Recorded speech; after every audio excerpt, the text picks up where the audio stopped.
Guys, may tanong ako sa inyo. Familiar ba kayo sa beetroot? Ako, to be honest, ngayon ko lang narinig yan. Ito pala ay natural energy booster at super ganda sa blood circulation.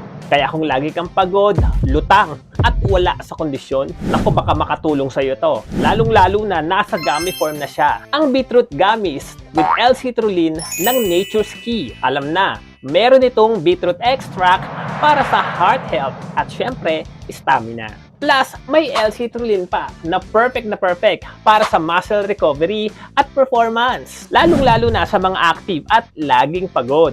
Hindi mo na kailangan magpakulo pa ng totoong beetroot araw-araw dahil nasa gummy form na siya. Ako mismo nagulat mga idol. Nagpapatakbo po ako ng negosyo. Gumagawa ng mga promotional video, nagba-vlog, gumagawa ng mga content araw-araw. Pero mas ganado tayo ngayon, mas kalmado at mas focus buong araw. Kaya kung gusto mong maging mas energetic at alerto, ayan, itry mo na rin tong beetroot ng Nature's Key. Feel free to click the yellow basket